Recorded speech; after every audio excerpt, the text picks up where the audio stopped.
पूरा एपिसोड देखने के लिए सोनी लिव ऐप डाउनलोड करें। Sony LIV, we live to entertain. উফ, আমাদের এই হুল্লোড়পুরে জঙ্গল যেন এক স্বর্গ রাজ্য। এখন আমাদের এই জঙ্গলে চারিদিকে শুধু খাবার আর খাবার। এখন আমাদের এই আনন্দের জীবনের একটাই মূল মন্ত্র, কোনো কথা মোরা না ভেবে শুধু হাতে তুলে নেব খাবার। চুপচাপ করে করে দিতে হবে সাবাস। সাবাস সাবাস ভিটকে সাবাস। তোর তো কোনো তুলনা নেই রে। এসব ছন্দের প্রতিভা কোথায় লুকিয়ে রাখিস রে ভাই? মিষ্টি গাজরের গন্ধে ছন্দ চলে আসে। শোন, তোদের একটা কথা বলি, আমাদের এই জঙ্গলে এখন যথেষ্ট খাবার আছে বলে কোনো খাবার অপচয় করলে চলবে না। আমাদেরকে বুঝে শুনে জঙ্গলে চলতে হবে। সে তো হবেই রাজু, কিন্তু যতদিন এই অফুরন্ত সম্ভার না শেষ হচ্ছে ততদিন একটু মজা করে খাওয়া দাওয়া আর ভুরি ভোজ করে নি। খাওয়ার সময় এত কথা বলা ভালো নয়। একদম ঠিক কথা বলেছি। এখন কথা বলে সময় নষ্ট না করে আমাদের খাওয়ার কাজে মন দেওয়া উচিত। পেট পুজো এই সব থেকে বড় পুজো। আর ঠিক এই সময়ে খাওয়া দাওয়াটা ঠিক হলেই বেশ আনন্দে থাকা যায়। পেট শান্তি তো সব শান্তি।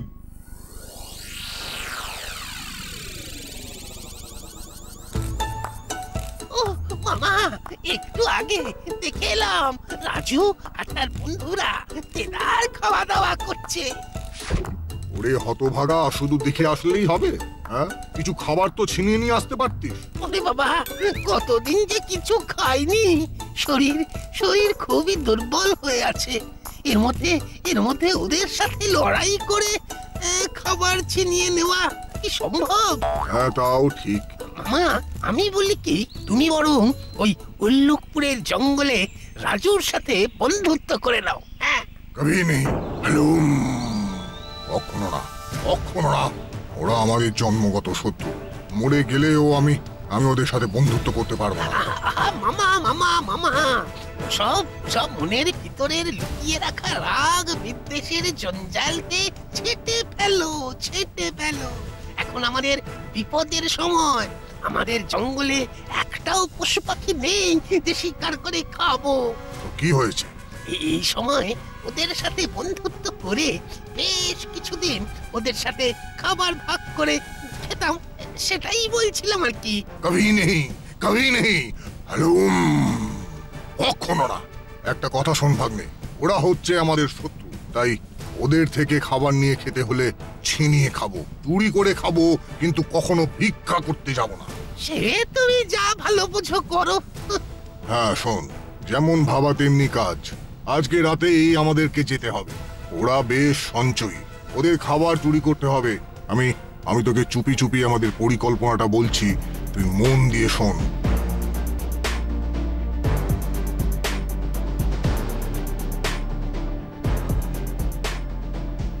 আচ্ছা মামা, তাহলে আজকে রাতেই আমরা দুজনে চলে যাব।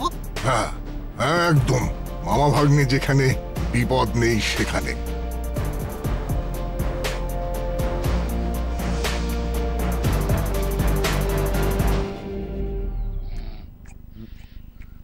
আচ্ছা, আজকে কিন্তু আমরা সবাই খাওয়া দাওয়া করছি, কথা বলছি, কিন্তু গেছো দেখ, এখনো পড়ে ঘুমোচ্ছে।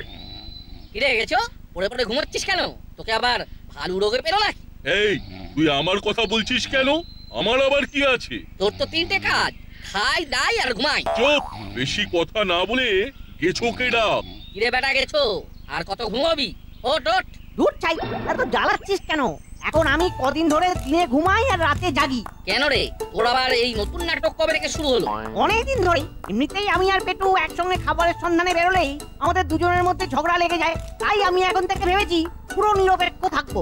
সকালে পেটুর মতন খাবার সংগ্রহ করবে, আর রাতে আমি আমার মতন। ব্যাস। বাহ, এছো তো দেখছি বাঁদর থেকে একদম মানুষ হয়ে গেছে। এই পেটু, তুই আমাকে একদম বাঁদর বলে ডাকবি না, মোটা হাতি। ওরে থাম, তোরা একে অপরের পেছনে আর লাগিস না। पूरा एपिसोड देखने के लिए सोनी लिव ऐप डाउनलोड करें। Sony LIV, we live to entertain.